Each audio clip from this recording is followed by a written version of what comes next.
This is Tommy's Outdoors 37, mountain biking in South Africa with Shaun Emslie. I just hope I'm not butchering his name. I believe that should how you should pronounce Emslie. And so a little bit of the background story. Shaun emailed me. No, actually, he didn't email me. He'd messaged me on Twitter and suggested kind of casually that I should have an episode from South Africa. And oh yeah, sure enough.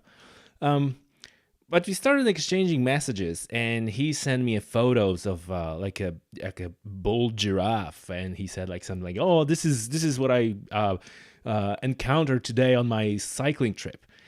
And so we exchanged a few messages, and then we get on call and we talked for a little while.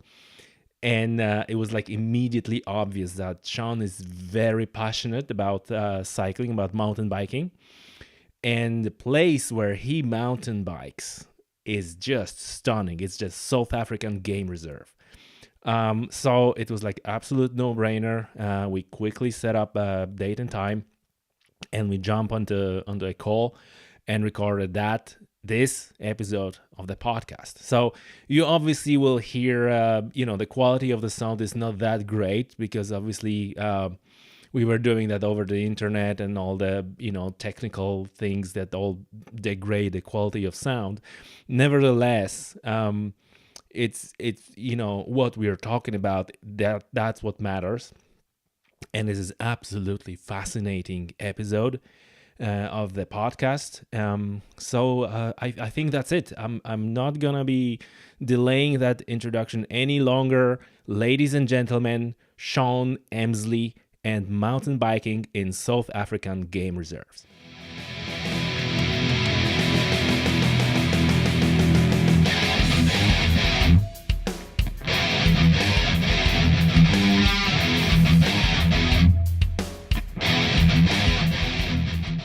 Shaun, welcome to the show. Thank you very much.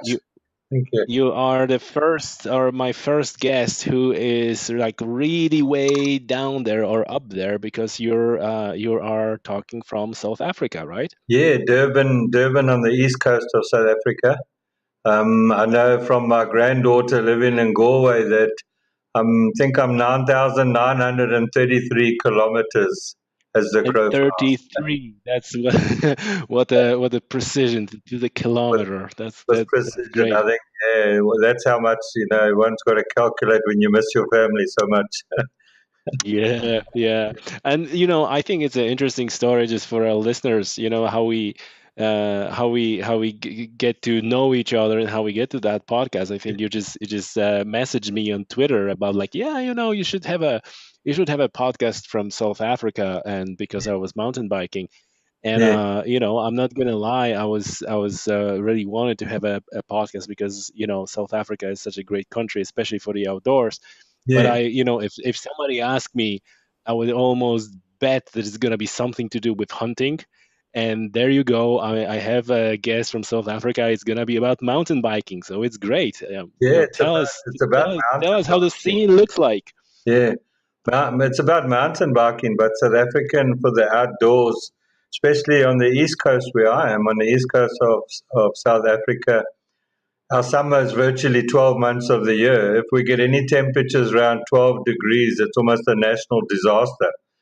So for us, we surf and swim in the sea all year. It's tropical climate. So we do a lot of surfing, swimming, all the outdoor sports. We won't mention the rugby because I think these days I support Ireland more than South Africa. But we do. And cycling as mountain biking especially has taken over South Africa by storm. I think most of the bicycle shops around, retailers, if not 100%, probably 90 to 95% of the stock now is all mountain biking. We have I was surprised because obviously we spoke about a little bit before we started recording. And picture that you painted is really amazing. These amazing views, an amazing place to mountain bike, and like you said, it's like road biking is like, well, it's not really so much of the road cycling, but the mountain biking is big. Yeah, we have some pretty big cycle events, mass participation. I think you call them sportifs across there. Yep. And we can have at the front end of the field, they normally break it up into you have the professionals in the early batch, first batch away, Hmm. females and the men, the gents, and then the mass participation. And some of our events can get up to 25, 30,000 participants in the road, Wow. on the road. And then, Hmm. but those are few and far in between. You know, we have our classics, and there's a few. And in our province, we don't have that many. So whilst I have a road bike and I started off my cycling on the road, a race track, we have two nice outdoor tracks and the velodrome tracks in this city. So we do quite a bit of that, but it's just conducive to mountain biking. I can ride out my door and within 10, 15 minutes, I'm into a mountain biking mecca. We have Valley of the Mm. Thousand Hills, that one photo I sent you, call it a thousand Yeah. hills. You can sort of go 150 kilometers in any direction. Very little civilization except rural communal land owned by the Zulu nation under the Zulu Hmm. king. So it's not really fenced. A lot of animal tracks, wild tracks, livestock tracks, paths from the rural folk. So we ride, and as we ride in, we encounter so much of nature. It's absolutely amazing. You know, especially we tend to ride early morning because our temperatures Hmm. can get up to 40 degrees Hmm. Celsius on some days. So we try to get out pretty early, Hmm. and you tend to meet more wildlife sometimes around hunting, whether it's snakes, Yeah. wild Yeah. cats, You caracal. saw you were sending me those pictures like with giraffes and rhinos and Yeah, all that. It's like wow, you see those animals as you're cycling as if like like a cow or sheep in Ireland, and you have giraffes and like all like it's just amazing. It's just amazing. yeah. We're pretty lucky. They're starting to open up some of our private game reserves. So generally, your bigger wildlife, your buffalo, your giraffe, your rhinoceros, antelopes, the sort of hippopotamus, you find these more in game reserves. So Hmm. we've been negotiating in the province through mountain biking, and most mountain bikers are real nature lovers and preserve a Hmm. lot of the land. So they've opened up and built trails and allow us to ride. As long as Yeah, you that's great. message them to say we're starting at this time, there's three of us or four of us in our group, you can't go less than two or three. And when you're back from the ride, you message in again to say, okay, you're back. But in amongst that, you ride and you just pop out and you come across hippopotamus, rhinoceros. I mean, it was just a few weeks ago. I was taking a video, and I was just out with my Hmm. nephew, a 14-year-old boy, and these rhinos as we call them. Suddenly they were looking a bit big in my through my iPhone, and I pulled the iPhone down, dropped it, and they were actually charging me. So Oh God. my nephew had, I didn't realize he was that fast for a 14-year-old in a mountain bike. He didn't say a word, he just took off.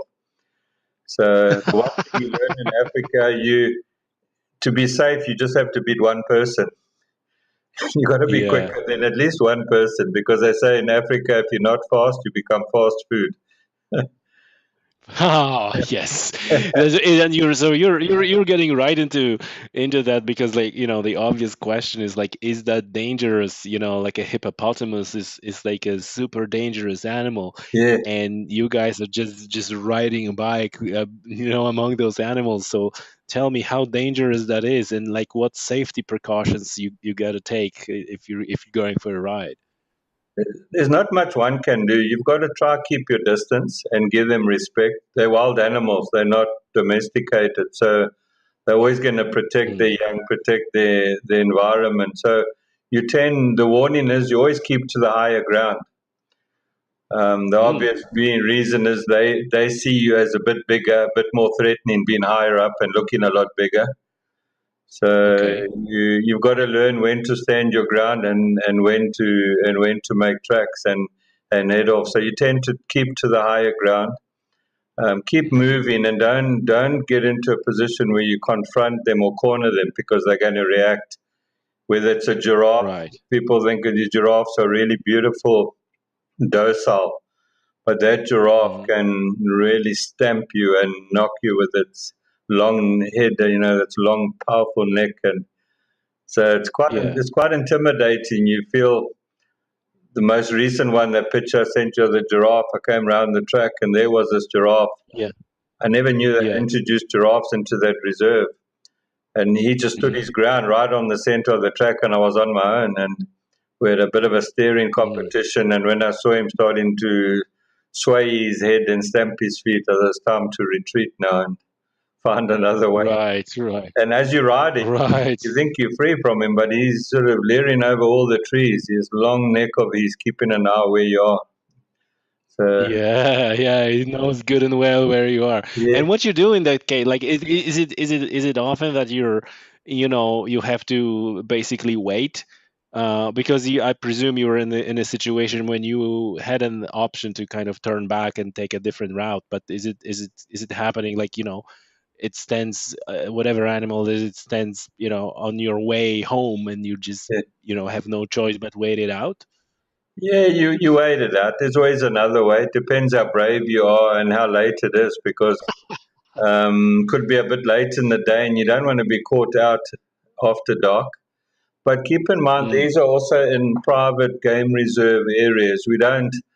I know, strangely enough, I think a lot of American folk, especially, I'm not sure if how they think of the rest of the world, but they think in Africa we've just got these lions roaming our streets and wildlife.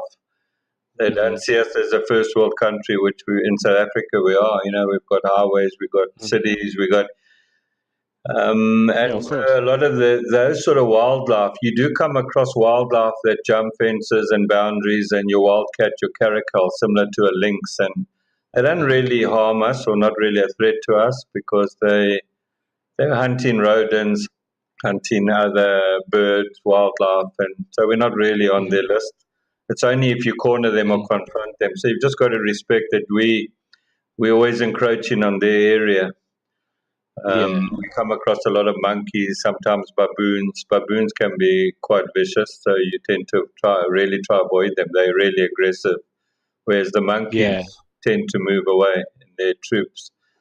So And can they kind of attack you once they see you, or is it like most of the cases they're going about their business, and only if you're kind of, decide that you're getting too close, and.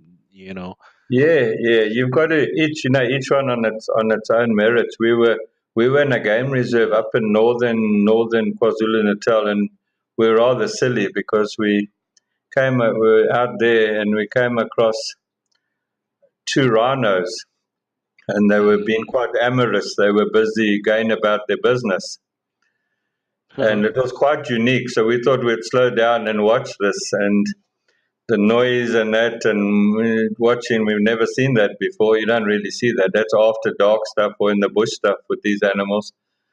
And then the Mhm. female had enough. So she sort of shoved this big rhinoceros to one side, and he was very, very upset and angry now because we had interfered. So he decided to Uh-huh. start charging to us. Lucky we had the higher ground and we could get away. So, Uh-huh. but there again, in the Yeah. game reserve, in the private reserve, and we're encroaching on there. So you've got to try to keep your distance. In fact, sometimes when we're Mhm. cycling, some of the foreign tourists get quite fascinated and they stop photographing the animals, and that they start videoing and taking photographs of these crazy mountain bikers in some of the areas. I think we're a bit more. Maybe we're going to become extinct quicker than the rhinos. You never know. But through cycling, we raise. There's a lot of fundraising. We do a lot of rides, and that especially we've got a huge problem with poaching of the rhinoceros through massive Hello? consortiums, and it's almost mafia-like where they slaughtering the rhino just for their horn and shipping it off to the east. So we're really trying to raise awareness, and they've got campaigns where they sell these big red horns to depict the blood of the rhino, and you actually put that onto Mhm. the front of your car and Mhm. support and show cause. And there's a lot of mountain bike events. There was one recently Mhm. from Durban up to the one game reserve where they're experiencing, and just raising awareness, raising funds, introducing technology about drones and all other Mhm. monitoring equipment, because these are real thugs that cross our borders from Mozambique, from different places, and they hunt the rhino Okay. viciously with AK-47s, shoot them, Yeah. leave the young, and they just slice But obviously they're poachers, right? They're straight out poachers. and out poachers. But they're Mm. poaching for criminal syndicates, so they're almost poaching on order. How many they want, when Right, they want, right. and then they're shipping them to the east. They're trying to Oh, stop those markets. So we're really struggling in this province, especially because we've got a lot of game reserves and trying to mhm. protect the wildlife. Elephant parks as well. You got to protect the elephants as well because they've Yeah, their horns as well. So it's the real problem. We're privileged to ride there, so we also use it to do a lot of um, highlighting the plight of a lot of the wildlife, especially our rhinoceros, our elephants, who are really under attack at the moment. yeah, yeah. So you're really mountain bikers being there. They're kind of have their role in the conservation and kind of reporting what they're see on the ground as well. Very much, because we also, as we ride through forests and indigenous areas, we have a large influx from rural to urban, the population. And so when Mm. they move into the bigger cities, I mean, we have in this province probably about 10 or 11 million, the population in this province alone. But it's very Wow. vast. It can take you 6 hours from end to end to drive across, but mainly rural. But due to Hmm. unemployment and education and other social issues, they tend to migrate towards the city, and then there's very little Oh, accommodation. So they tend to start yeah. putting up squat. We call them squatter camps, John Dole. We call them John Dolo. It's a Zulu word for a one-bedroom shack. They make it out of tin, cut the trees, and through as Hmm. they live in these areas, it becomes deforestation because they now clearing to live, Yeah. clearing to build, and then clearing all these Yeah. trees for fire to cook and so on, to boil Yeah. water and to cook. And then they start Yeah. hunting wildlife around there. So as we cycle and we ride, you're always taking notes, taking photos. If there's an issue, you report it. If you see any poaching, Right. because the rural folk traditionally they do a lot of hunting, so it's part of the Mm. tradition, and they're hunting dogs. Mm. You'll have a pack of dogs coming through the bush Hmm. chasing something. Sometimes they think it's us that they're after, and we're not sure if these dogs have the correct inoculation, whether they're carrying rabies, and Yeah. then the hunters normally come behind them, sometimes well armed. So you've got to be a bit careful where you ride and try Mm. not to confront them, but try talk to them and move them off to Yeah. somewhere else. Yeah, So would you say that these encounters are really can be more dangerous than the animals itself, like like a it wildlife? can be. Yeah, I think humans can be Mm. more unpredictable. Yeah. And you can be riding, and you might hear a gunshot because there's someone hunting. You don't know where that bullet is aimed. Yeah. So you Yeah. you gotta be careful where you ride, because we've also found that mountain bikers are they've started realizing, the criminal syndicates, that the value of mountain bikes are Huh. just as much as vehicles. So they actually, we call them bike jacking. We have a lot of bike jackings going on. So you'll go through Okay. paths and they will jump out or pull a rope across the track. Yeah. And Yeah. they'll eventually pull firearms and leave you standing there basically in your shorts or your shoes. Everything will be gone, your bike. They'll remove Mm. everything, and they track shipments of these bikes leaving our province to get out. They hide them under the other, and there's syndicates. So if you've got an old Right. bike, they won't even bother you. They're sort of starting to realize the value of a top Okay. bike. So yeah, there's a lot of risk, but it's just you don't ride a lot on your own, and you ride in safe areas, and it's Yeah. just the You nature kind of of like the. it's I suppose it's no different than in a big city. You have areas that are dangerous and you're not going there, especially alone. And then there are areas where you're good to go. So I guess that's the Same It's principle. exactly the same. Yeah, if you would arrive here as a foreign tourist and you take a wrong turn, it would be the same as me going to LA and going into Compton or one of the I don't know Hmm. what the areas are there that you can get yourself in trouble. But we Yeah, have the yeah, same. There's areas that I wouldn't go in a hurry at night. But yeah. in the suburbs where we are, it's beautiful out here, and we look after each other. You take necessary Got it. precautions, ride together. Mm. Tracking when I go out, sometimes I leave early hours of the morning, then I'll just put through my Garmin, I'll just put follow me on live track, and my wife, if she wakes up, can see where I am. Yeah, yeah. Right. That's a very good solution. Yeah, That's very good safety feature. Yeah, and the more and more of a kind of like Garmin has it, Strava has it, like a Strava beacon and so on, yeah, just yeah, for safety. And Sean, listen, I have a question. Like, yeah, obviously, we jump straight into the, and not surprisingly, we just jump straight into the wildlife and rhinoceros and yeah, hippos and all this stuff. And tell me, like, when this is like a day to day stuff for you. So yeah. is it like you're riding these areas, and is it become like a normal thing for you, and you're not really have like a second thought when you see rhinoceros or giraffe, or is it still something like so to say you aware that this is very special, or is it like pretty much like you see a sheep, and because we cycling here in Ireland, you Yeah. see the cows and sheep and nobody pays attention to it, like say yeah or whatever. And then in turn we have a, I think it was a cousin one of our with our friends, and we were cycling, and she just couldn't get over sheep. We were stopping each time she saw a sheep, and we was like, "Hey, come on, let's cycle. It's just a sheep." And she was taking pictures and all that. So I'm just wondering, is it like a little bit like that for you, and you just cycle and you just see another rhinoceros, like, oh, no big deal, or is it like still this kind of Yeah, awareness that this is something special? yeah. I think when it comes to, we call them the big five: the rhino, the elephant, the lion, Mm, the hippo, and so on, buffalo. Those are really special, and you'll only see those in game reserves. And a lot for many mm, years, it was very difficult. You weren't allowed to cycle in these areas, and slowly they've started opening it up.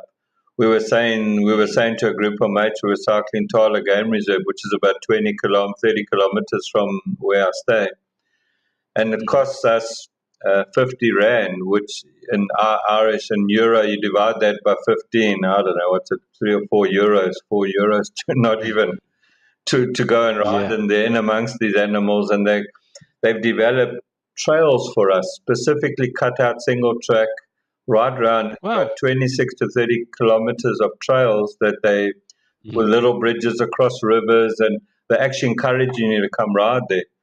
So, Mm. and yeah, and your starting point is just above the hippo pool where the hippos are all hanging out.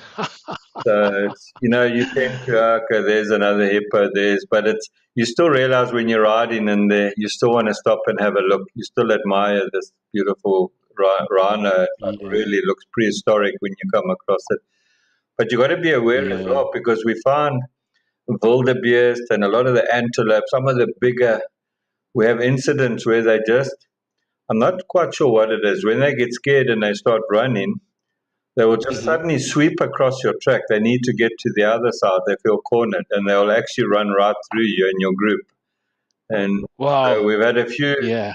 we have a few cyclists from time to time. They get taken out by one of these, and you'll Wow. see on YouTube now and again they keep posting. In Australia, I think they get taken out by kangaroos and the like, but yeah, Yeah. we have a Yeah. few. Yeah, Wow. but That's amazing. it's really beautiful. They've started opening up some races, events where you can Mhm. actually, they hold 2 or 3 day stage racing in the game reserves, and there has Oh. been a few stages where they've had to reroute or stop the race in its track and restart. I Oh. suppose like the Tour de France, when you get a train crossing and you've all got to Yeah. wait, and then they let the leaders go again once the train moves, because the one or two events, there's either been a rogue bull elephant on the loose on the trail, or there's been a lion killed during the evening, and it's right on the trails they're coming through, and the pride of lions are sitting there. So they'll reroute, Yeah. stop, and get the people. Lions would probably not appreciate a bunch of bike riders just next to their kill.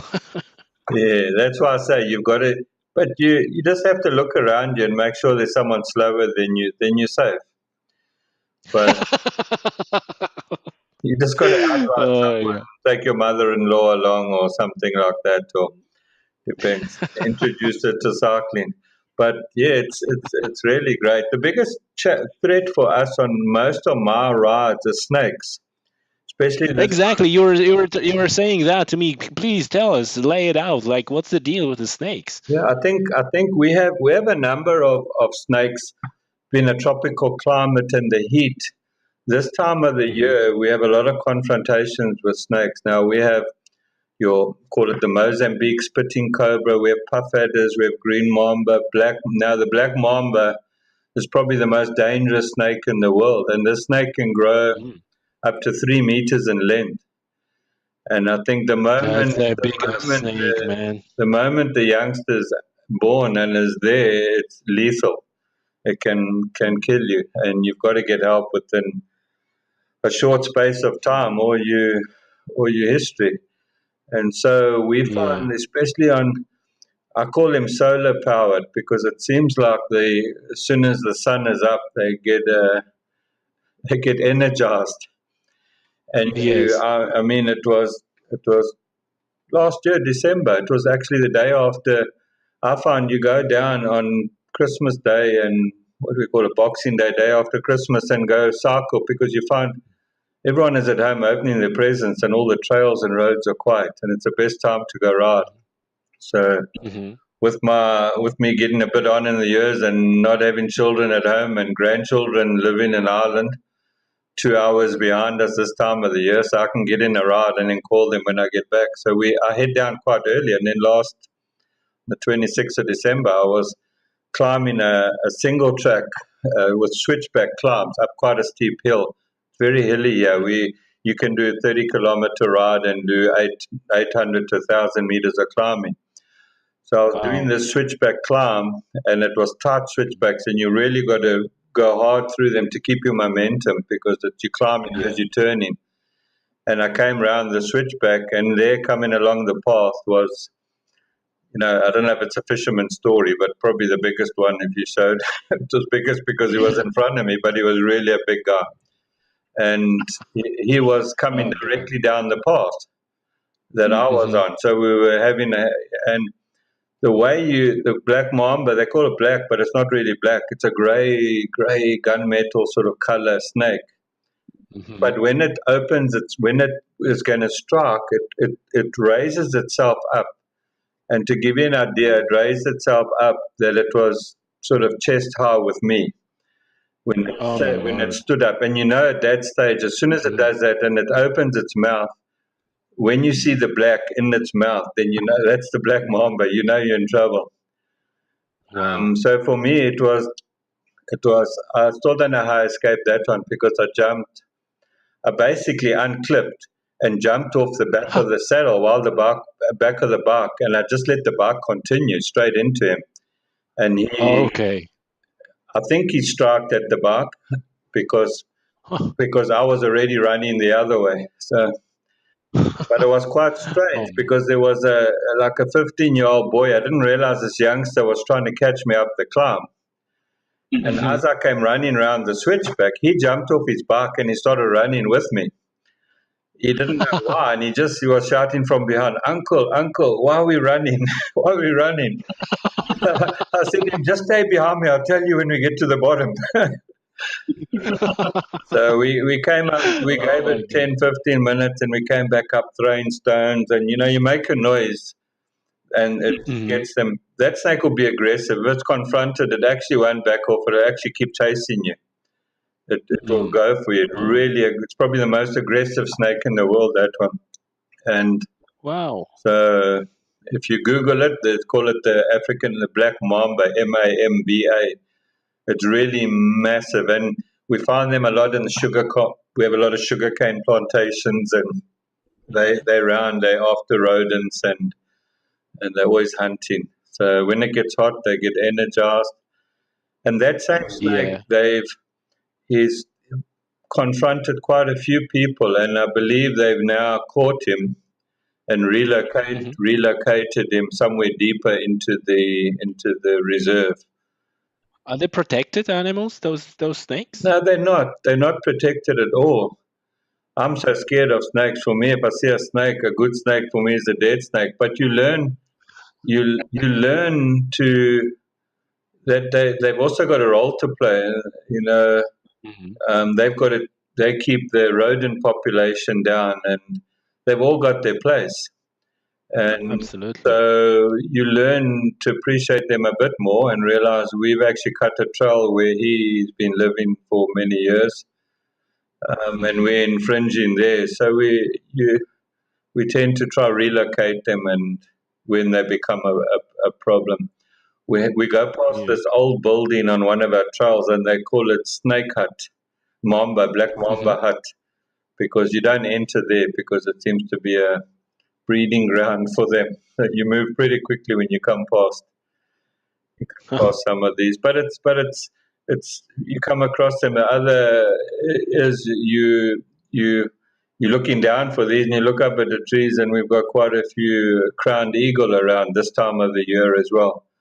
An absolute Hmm. amazing, the to see the crowned eagle sitting on the nest, and you can hear the young ones up there. So it's Oh, you really get out. It's so quiet. I enjoy it. My wife, not too happy. I cycle probably 90% on my own because I just love listening to nature. I'll stop and take some photos, stop at a waterfall, see what's going on, yeah. look at the wildlife. Maybe I'm just getting old, I'm not sure.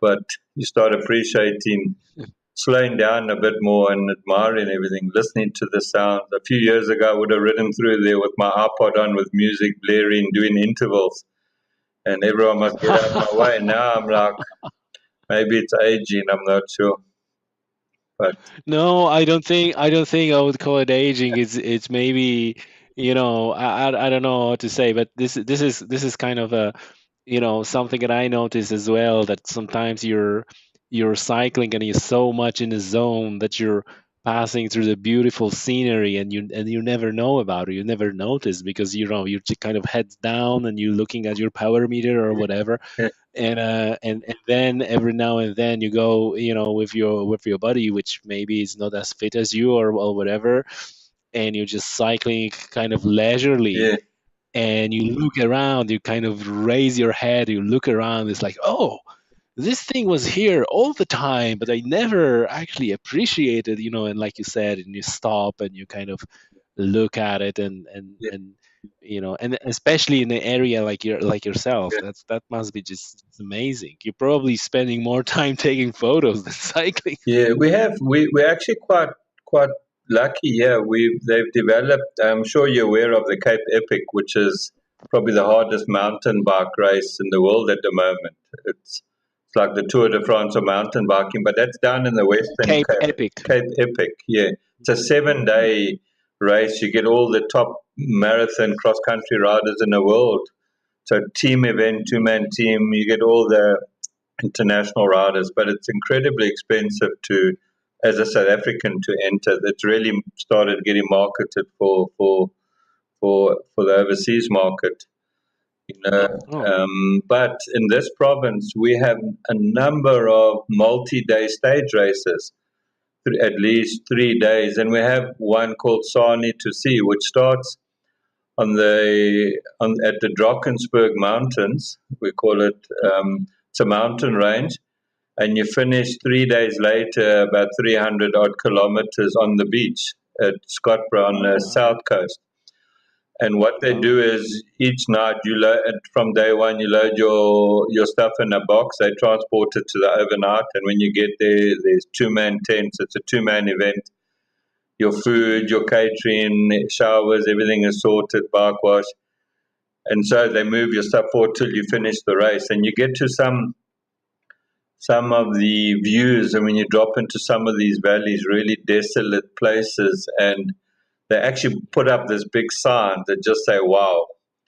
And when you see, wow, you just look and it's absolutely amazing when the mist is clearing and the valleys are opening below you, and it's unbelievable. It was quite a funny event on the one race. We were coming down, and the race leaders, the professional guys, they were hitting it out front on day two down through this valley. And the organizers had this, I don't know what they made it out of. It was a replica or a dummy rhinoceros. And it looked Uh-huh. so real. And they put this thing dead center in the track. Just to tease the guys, it actually caused such a problem because everyone stopped dead in the track. No one would proceed. They thought there was a rhinoceros. But it's an It was unbelievable too realistic. event. You cross rivers and dams, and they have this floating bridges. So they build them on wooden pallets, and they join all these wooden pallets together, or these floating, looks like pallets, but they're made out of sponge, and they put cloth across the top, and you ride across these, and they shape them in a bit of a snake across, because Uh-huh. if it you got to ride at a reasonable speed, or it starts sinking. So Okay. and they normally do that part that can be cold up there, and it can get to 2-3 degrees. So you don't want to fall in, but quite a few people do. So we have these amazing events, and 3 days later you finish at the on the beach itself, and then you Wow. basically tradition. You strip down just into your shorts and into the sea. You have a bit of a swim in the Indian Ocean Mhm. and cool off 3 days later. And so we have Oh a man. number of those. So we have one that starts at the top of the mountain, the Bergen Bush. The Berg is an Afrikaans name Berg for a mountain. So they call it Hmm. Bergen Bush, and it starts on the Lesotho border, up on the escarpment, Hmm. right on top of the mountain range, and then they've got the single track dropping off. It's absolute heaven to ride down there. You get to the bottom, you almost want to go back up again just to do it again. Uh, and their stage is sort of 100 kilometers a day average stages, and yeah, some of That's the a back lot. markers Like a come in hundred at dark. kilometers on the mountain bike. It's a lot. Yeah, it's a lot. We find mountain bike, depending on the terrain, in terms of distance covered, about 2 to 1. So we find 100 kilometers on a mountain bike is sort of equivalent to doing 160 to 180 on a road bike on a fair race. Exactly. Yeah. So we call it bum Yeah. time in the saddle. How much bum time you're going to put to cover the same distance?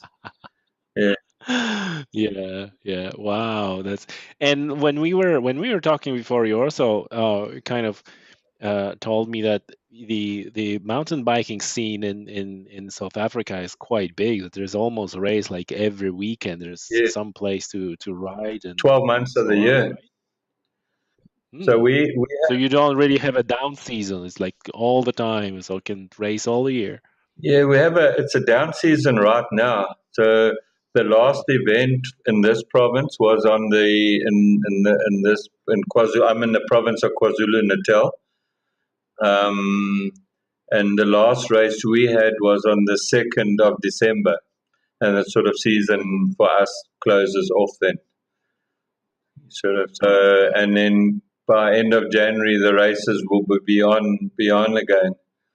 So Mhm. it starts quite early, and summer here is our rainy season, so we have pretty much Mhm. quite a few muddy races which we don't enjoy.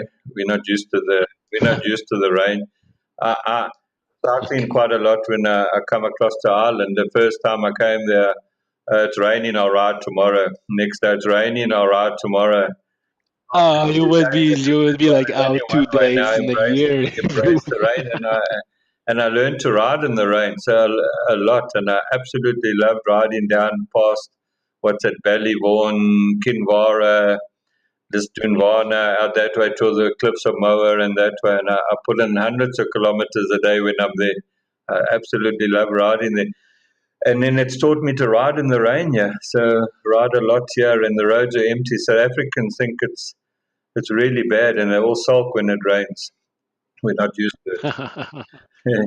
Yeah.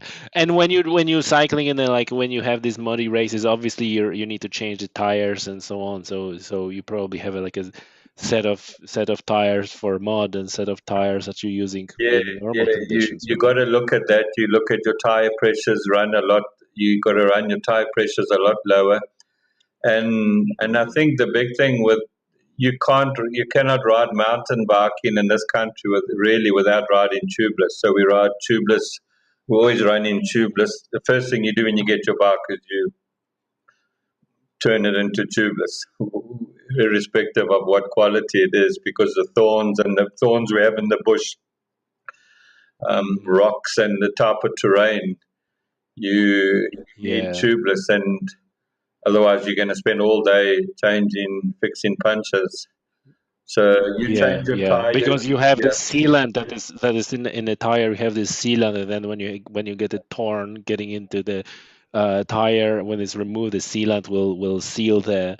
We generally the puncture, the hole. don't. Is that how If it we works? puncture, we won't even remove the thorn. You'll just break it off and leave it in, because it Okay. actually acts as a plug. Because otherwise, we've now got to ream it a bit and put a bit of a plug in, and then we bomb it with Okay. a sort of small shot of air that we keep. We call it bombing it. I don't Yeah. know what they would call it in the rest of the world. It caused a scene when I was traveling once. They said, "What have you got now?" I've just got a few bombs. It was a bit risky at the airport. I just said, "No, there were CO2 canisters for cycling." Because we just in cycling terms, we call them bombs. I've only got two bombs in my bag. So, but yeah, so we can, if we punch and you see it's not sealing, we basically have we call them the plugs and the bombs ready, and then it'll take you all of 5 seconds. Push a plug, pull it out, hit it with a bomb, pushes the seal into that, and off you go again. You don't really stop unless it's really a sidewall cut or. So we Yeah. change Yeah. our tires, and sometimes the races get so muddy. You got to find a river and jump in the river with your bike, dunk your bike, get all the mud off it because it weighs another ton with all the mud, Mm. and off you go again. Carry a Yes. bit of chain lube with you to re-lube your chain every so often because of the mud. Oh, Yeah, okay. Okay. And listen, you mentioned at the beginning of the recording that you're going early, so you try to avoid the heat and so on. But obviously, the temperatures are quite yeah. high. So what strategies you're using to keep that, or is it any special strategies that you're using to stay hydrated and kind of deal with the temperatures and the sun while you're out Yeah, cycling? you use a lot of sunblock, sun cream. You got to use quite a half factor cream, but depends on the what time of day and the heat you're experiencing. But you got to just keep drinking. Depends. I will take two sort of 750 ml bottles with me, Mm. and you try at least one bottle an hour minimum. So you've got to Okay. get to a water point or somewhere, a garage or a shop, and top up if you can. Hmm. So I like carrying these high five zero tablets, I think you call them. We get high fives Hmm. very popular as well, yeah. So we keep a tablet or two in our back pocket, and Mm. you just pop it into your bottle, put more water, and off you go again. So Okay, so you really got to. you need to kind of top up your water while you're out riding. Yeah, it depends on your. Yeah, for me personally, I mean, I don't drink a lot. I think I'm not sure if I'm a camel or, but I don't drink as much. So I always carry and then end up topping up for others. With my son running a cycling studio, what we try to do every Saturday morning, he Hmm. arranges group rides with the club, and so we depends who's there. We'll split the group into A and B category. Then I generally, maybe I'm a lot more patient. I'll take out the B category riders and help them and stop and show them when the one gets a puncture. We do a bit of a lesson so they all learn.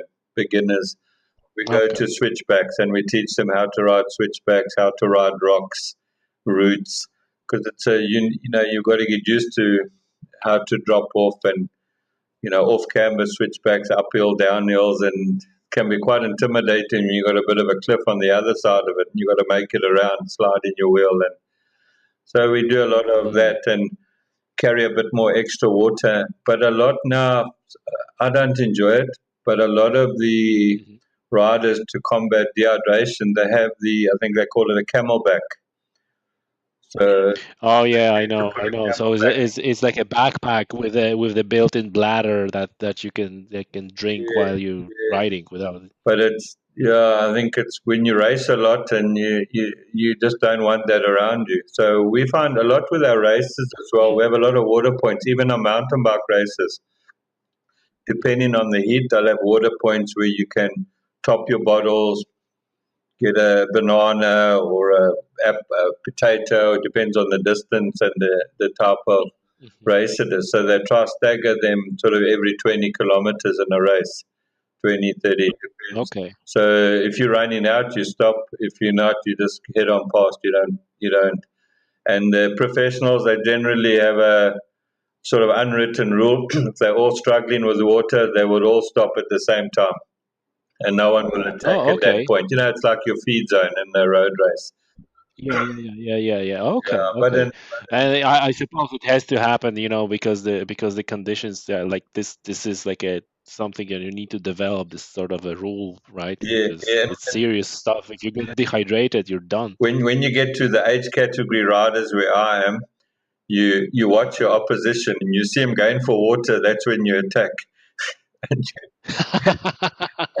Yeah, that's where the no more Mr. Nice Guy, that's I where it suppose. happens. And I think the older we get, the more competitive we get, or we think we get. We don't get any faster, although we Mhm. think we do.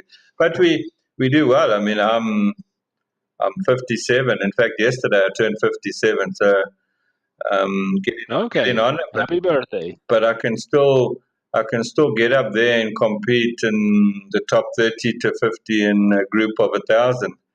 So it depends Great. Wow. on you learn the shorter races don't suit me, but maybe I got a diesel engine. I call myself one gear. I get Yeah. up into my get the engine going, and I can go for hours on end. Whereas the shorter races, Mm. we don't have these engines like these youngsters, the heart and lungs.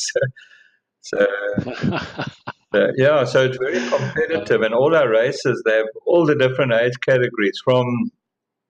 We'll go to a typical race, maybe there'll be a 10-kilometer race, but there'll be age categories. If you're under a certain age, you can only do up to 10-kilometer.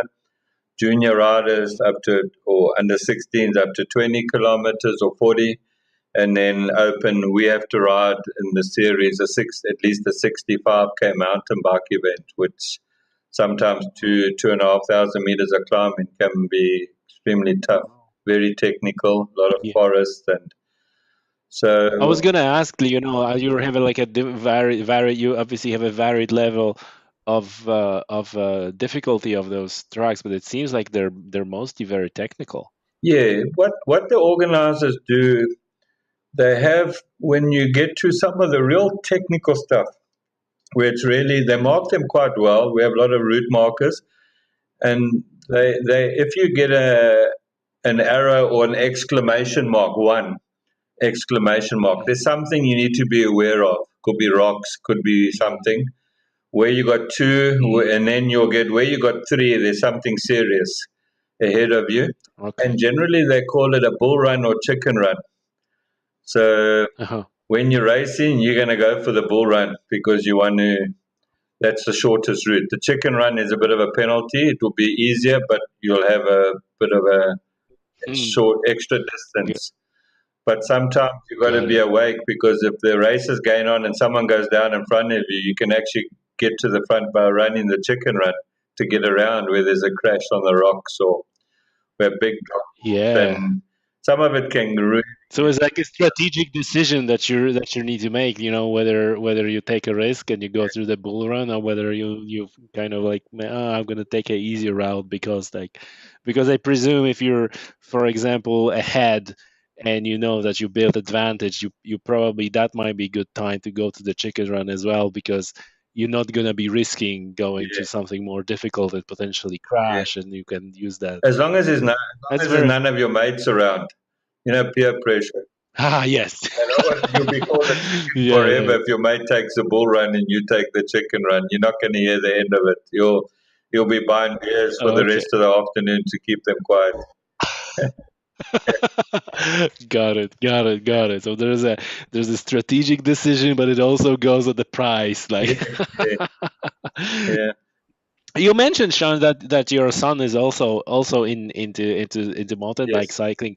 So are you got him into that, or did he kind of develop Yeah, interest it's in quite mountain quite an biking also? interesting story. My son, although I've cycled, I think, sure, as long as I can remember, I've been riding my bike, whether it was my sister's bike, putting hose pipe in the tires. My dad used to get angry with us because the hose pipe got shorter and shorter as we needed more because we didn't have tubes to put in the tires. So we Uh-huh. used to make our own inners, and this black hose pipe got shorter and shorter every week.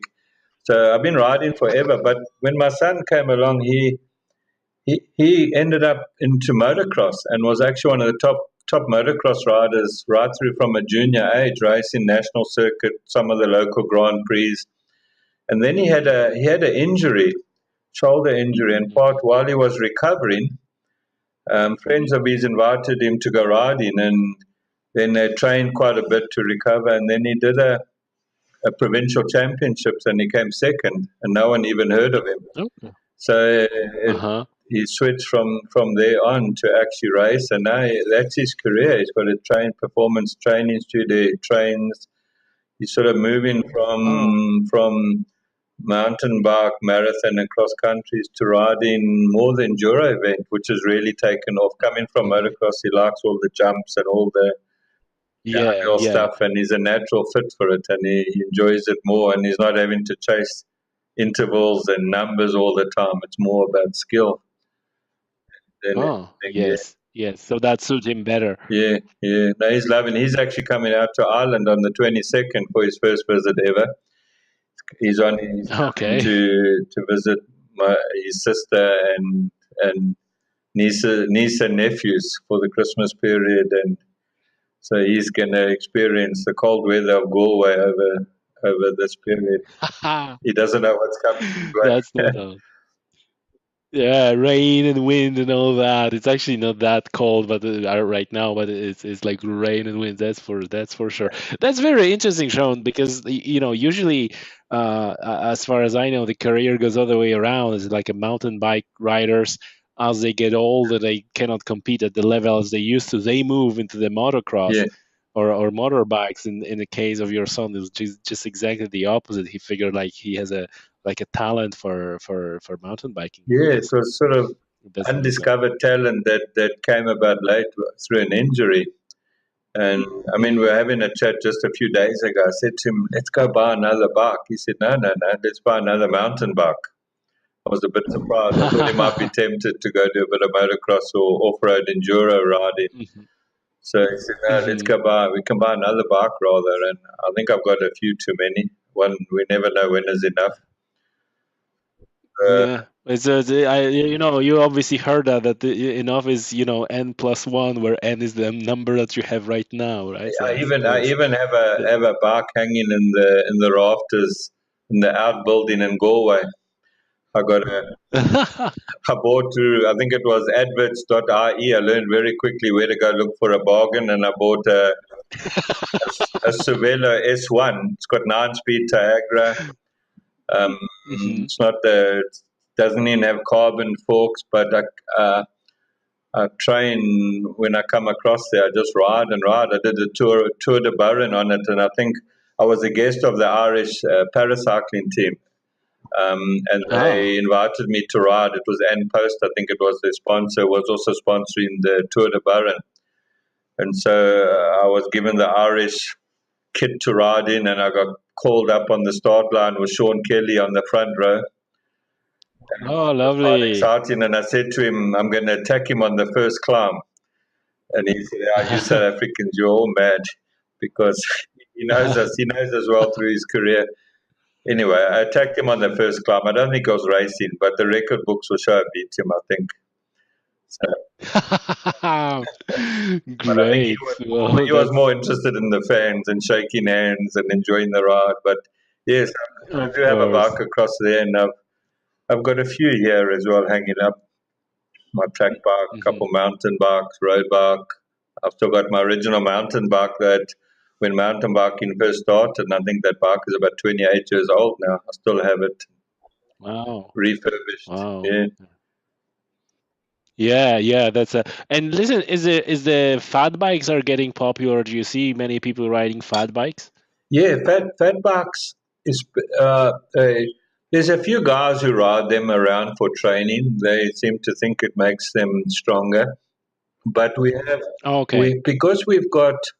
we've really got hundreds of kilometers of beaches, unprotected Mhm. beaches, and so the fat bikes have become very popular to have and ride from point to point along the beaches.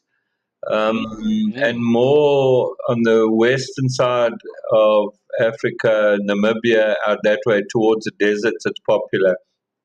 But not as much as it started off big, and I think it's faded a bit. But what's really taken off as well now is they call them the gravel bikes. It's sort of Yeah. a hybrid. It's not quite a cyclocross bike. It's not a road bike, and it's becoming very Mhm. popular because we have vast amount of rural roads which are gravel roads, untarred. Mhm. So it just Mhm. lends itself to get out there on these bikes. I haven't got one myself. I've been tempted, but I'm just not quite sure how if it would really Mhm. replace my mountain bike. I could do the same on my mountain bike.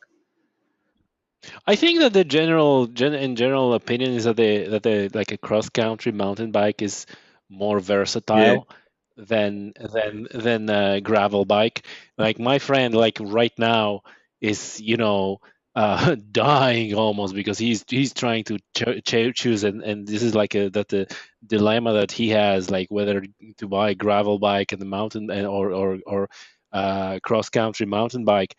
And like in general, everywhere where you can go on a gravel bike, you can also go on a mountain yeah, bike. But where you can go on a mountain bike, not everywhere you can go on a on a gravel yeah, bike.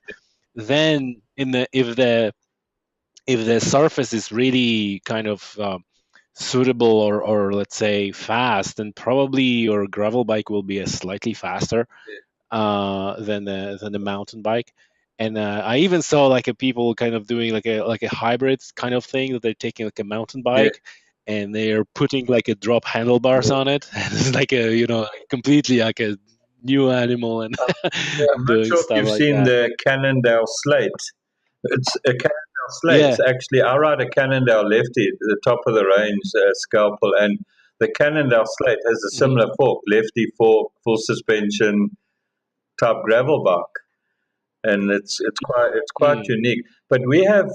I thought it would be a lot more popular than it has been. It hasn't really taken off, and I think the same reason your mate is grappling with the idea is because we have some races here. There's one that's just completed now. I'm not sure if everyone's completed it. They call it the Manga, Munga. If you Google it, we call it the Manga or the Munga. It's probably one of the Hmm. toughest Hmm. races. It's an unaided mountain bike off road. You can ride any bike you want as long as you go off road. And it, and it Hmm. and it and we have a freedom challenge as well, which is about 1,500 kilometers. And Hmm. basically the race starts when you stop and it finishes when you finish, and you stay Wow. overnight wherever you figure it out, probably similar to what Thomas is doing. And then the guys ride through the night, and to be honest, no one has even got close on a gravel bike, and I thought that would have been the race to do it on. And Yeah. they're still doing it on sort of mountain bikes which are adapted slightly for that purpose, but Hmm. not gravel bikes. I haven't seen anyone, and I think there was a European guy. I'm not sure if he's French or Italian. Just set the new record. I think it was 51 hours he took for this Mm. for the manga, yeah, and set a new record. So and that Oh. I thought it would take off, but it hasn't really taken off. We have even in our road races, we have a classic here. It's about a 120-kilometer race, but they'll have a road race, but they'll actually you can register in a mountain bike batch and compete with the mountain bikers. So you lock your Well. suspension, pump your tires a bit Yeah. harder, or change it to a smoother tire, or put your old worn tires on, and you'll actually start in your own badge on a road race, a closed Oh, circuit road race, and oh. you will, yeah, and it's a big thing for the mountain bikers to see how many roadies they can beat by the finish. It's Haha, like this big, yeah. You mentioned Thomas. So for people who are not aware, this is our friend of the podcast. He was already on the podcast as well. Thomas McIntyre, who is at the moment he's cycling unsupported from really down the length of Africa, from Egypt down to South Africa to your place. So I think you guys gonna meet, or at least you're yeah, planning he's to heading, meet he's once going you. down to Cape Town, which is from where I am. It's about 1,500 kilometers. He's really going to the bottom end of Africa. The real bottom end Yeah. is Cape Town. So hoping we're going to see if we can plan to try get down there, but it's unpredictable when he'll eventually arrive. I think today I've seen he went off the grid for a while, and he said he's going to be off again. He's going hiking in some mountains in Ethiopia. He's enjoying himself. Yeah. Yeah. Exactly. So who knows when he'll eventually get you. I've never met him. We've just Hmm. spoken, and through we have a local forum here. We call it the Hub SA, where it's all like-minded mountain bikers, cyclists discuss Hmm. topics, trade, sell spares, Yeah. bikes. And Thomas posted on there initially to say he's from Galway, he's doing this, any advice? And that's where I started talking to him from. And it turned it's quite strange because he's from quite close to where my daughter is, across in Ireland as well. So hopefully, maybe Hmm. one day we'll meet. It's not exactly that close, but I suppose by your It's standards, close. any 2 points in Ireland are close. Yeah. I mean, you go from Dublin to Galway. I think by bus is 3 hours by coach, Yeah, and yeah, it's not, yeah, I think we could exactly. cycle. Like I was saying to my wife, I would love to. I think one of my bucket lists. I'm going to come and do this. What do they call it? The ride around Ireland. There's a race. Yeah, So I yeah. think my retirement present when I turn 60, I'm coming to Ireland to do that. Oh, Going awesome. going to take that on as a challenge. Set myself that one, something different. I find riding in That's Ireland, especially. I don't know. I haven't ridden that much around some of the others, but down in the Galway area, County Clare, and out that way to hmm the Burren, and the Burren is the most amazing hmm place. It's just like nothing. It's barren and nothing, but it's just so stunning to ride there. But hmm yeah, like you say, when you look at animals, I get excited when I see the sheep. My grandchildren call them Shaun the sheep after me. But I like seeing the castles, and I'm trying to do some training and get serious, and I'm stopping and taking photos of old towers and castles and abbeys, and I Very so good. That's all good. That's all good.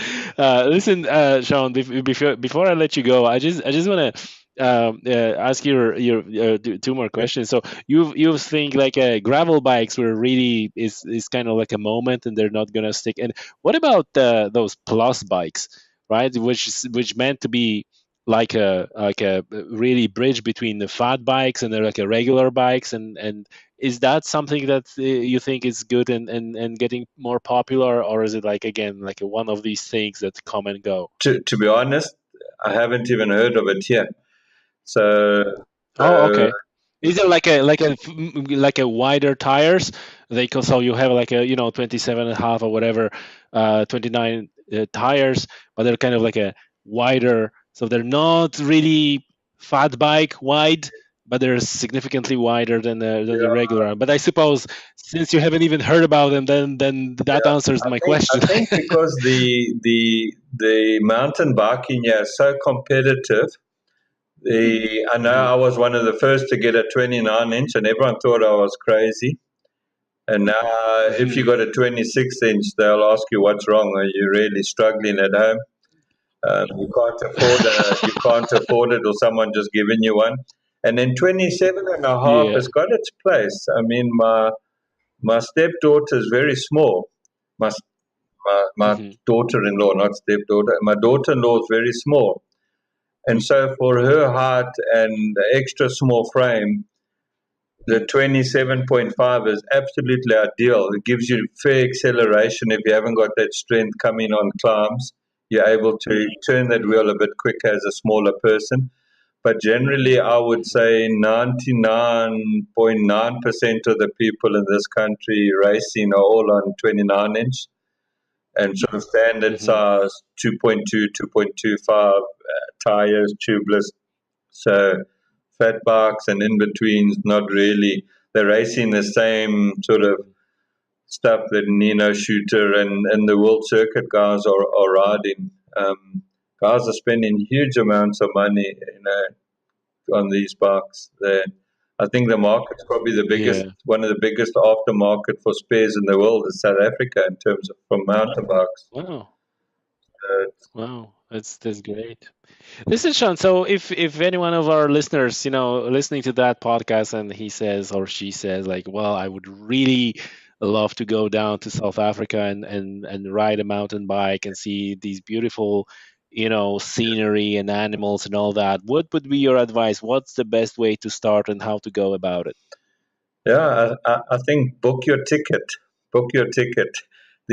What you'll be in Durban itself, where I'm from, on the east coast, we have there's now a direct flight from London. British Airways got a direct flight into Hmm. Durban. I think it's 3 times a week. Hmm.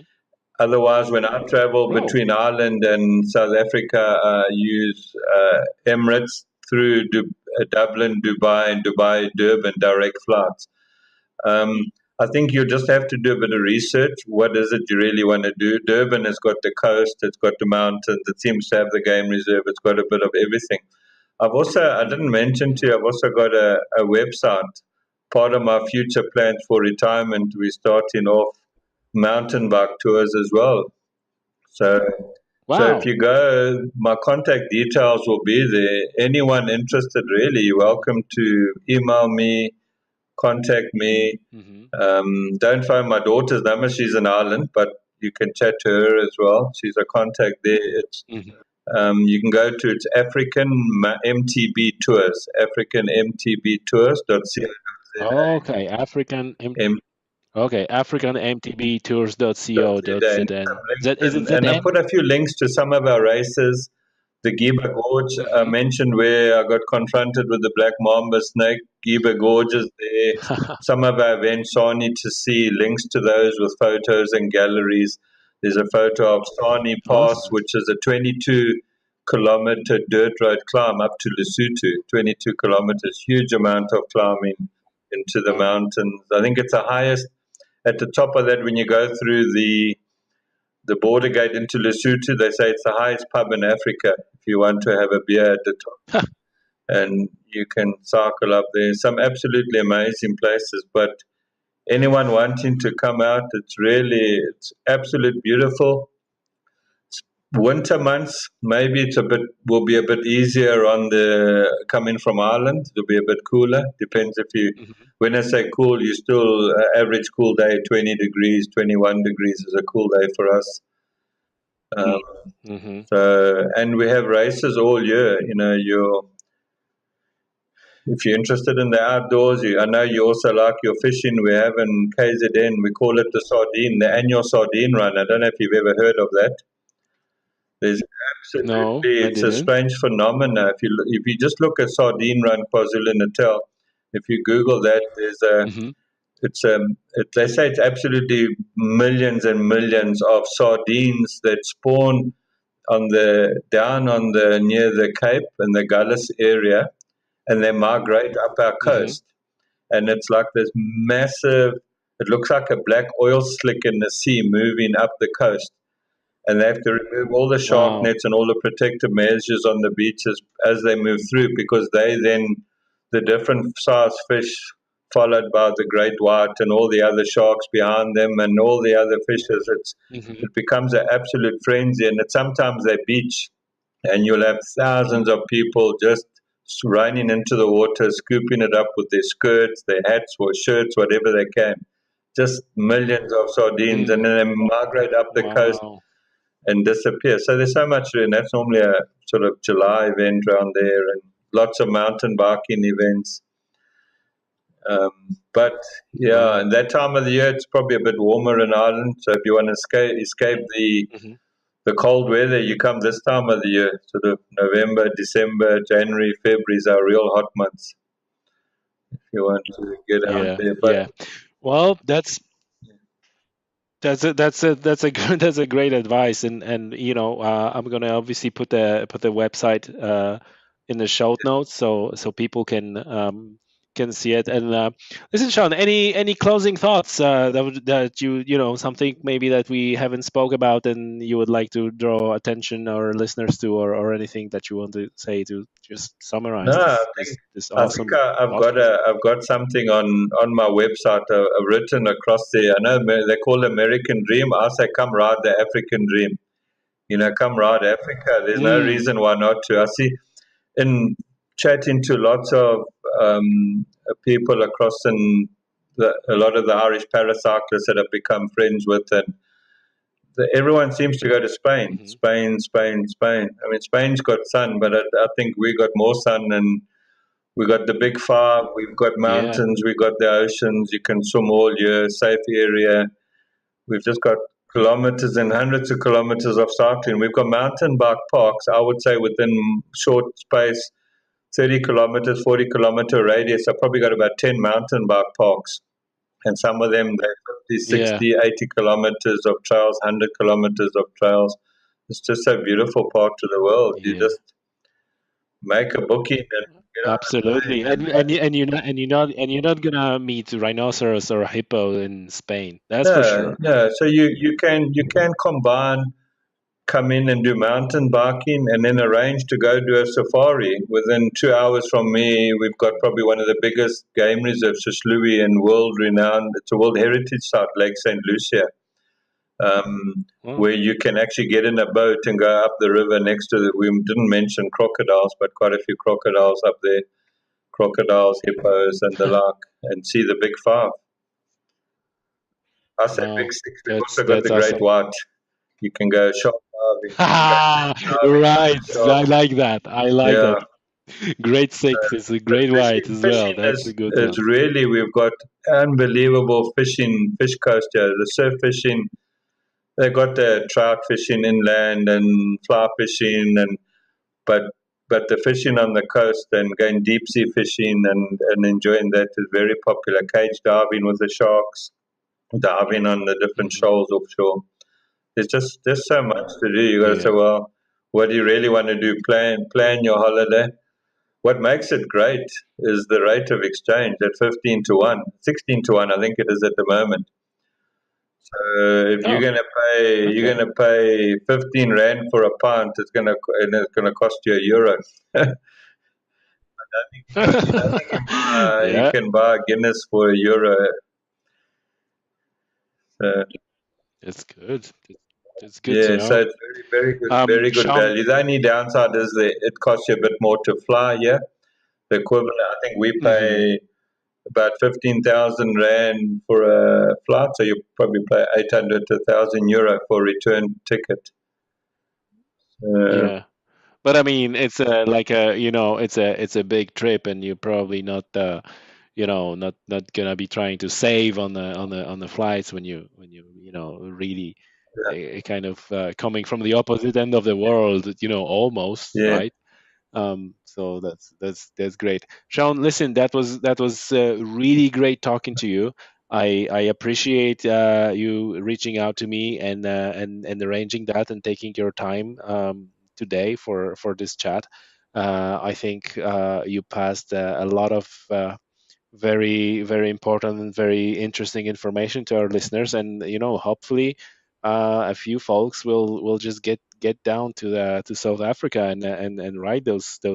beautiful Uh, trails. And whenever you're gonna be in Ireland, give it a shout, and maybe we're gonna do that podcast live. I mean, like, not over the internet, yeah, yeah, no, that'd be great. I, and I, see. pla- I plan to be there next August 2019. I'm coming across. I think my granddaughter's heading off to secondary school, I think you call it.